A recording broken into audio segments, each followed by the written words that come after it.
They keep telling us in Washington that they're not. We're going to talk about action now, what to do. They keep telling us in Washington that, oh no, we're not going to single payer. Here it is. You have to give up insurance. Forget about qualified insurance companies. That's not going to happen. But you have to convince people to completely give up the insurance they have. Whereas something that lets people keep the insurance they have, but then always the option of evolve into single payer. But you can do it politically. I think if we get rid of public option, it could lead to single payer. That's the best way to reach single payer. At some point, you have to win. Not everything. But you have to put winning first. And it has to stop being a question of, yes, I would like to sign the insurance companies out of existence with my pen. It would be sweet. They have a sneaky strategy, the point of which is to put in place something that over time, the natural incentives within its own market, move it to single payer. Caroline, why did the president take single payer off the table? Sorry. I think in 2003 he said it was for single payer, and now he's against it. Why did you flip-flop? Because this is what I just said there. What? The objective is what's important, it's not the means. The best way we get single payer, the only way, is to have public option and demonstrate strength and power. This is not a principled fight. This is a fight about strategy for getting there, and I believe we will. Okay, do you still believe it when the president stands up and says we're bearing false witness? When we say that you won't be able to keep your plan? That's what he said about us yesterday. Or was that today? I can't remember. So as we look at that, I mean, you should be scared and you should be angry. Which brings us to some action. What's it going to take? What's it going to take to get going? There are some things out on the table that many of you picked up as you came in. Number one, the color-coded sheets, the beautiful salmon color, the healthcare mythbusters. This gives you an outline of the mythbusters on the website that answers almost all of the questions that are thrown at us. If you did pick that up, and it's mythbusters on there's two websites, aapsonline.org and takebackmedicine.com. You can get back between them both, and the mythbusters are on either of them.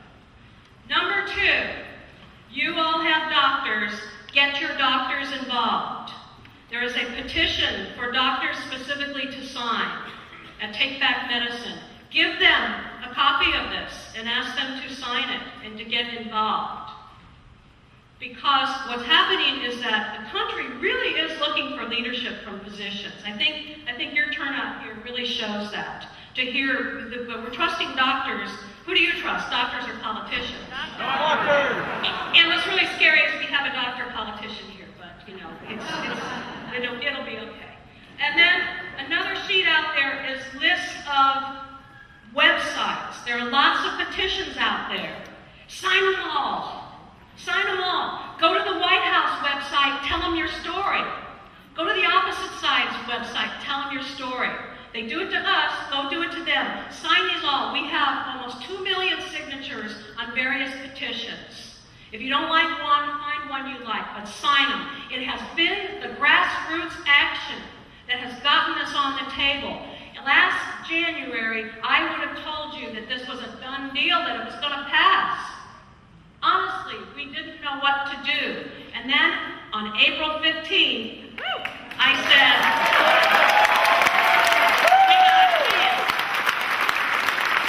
we've got a chance.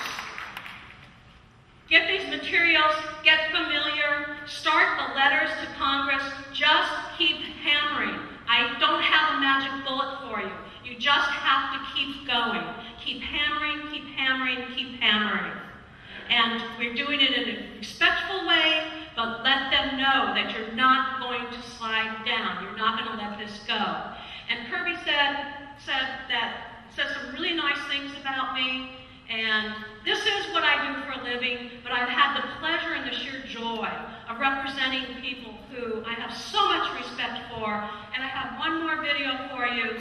And these are folks from Canada and Great Britain. And I don't want this to happen to you.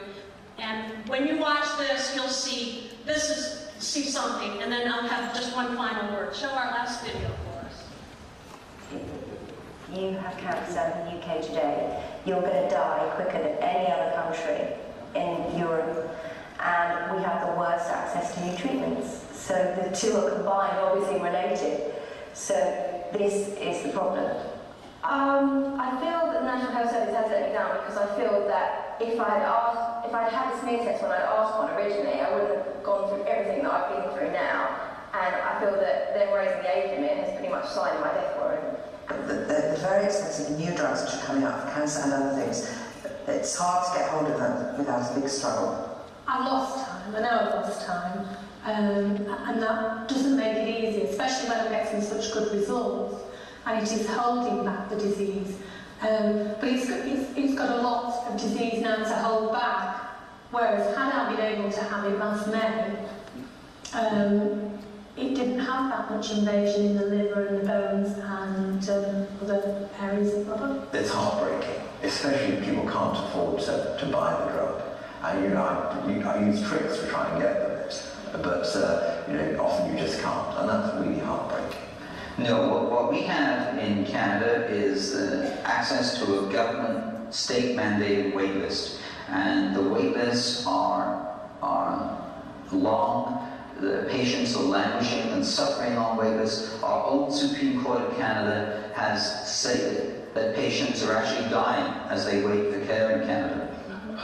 It's kind of like, we'll live with the pain, and whenever we can get you in, we can get you in. The wait list here, and thinking of waiting another 2 years for surgery, and what I was going through, my business was going downhill. It just wasn't worth the wait. And to get your health, people always say if you got your health, you got everything. I believe that. I pay taxes. Everybody pays taxes. We pay our insurance.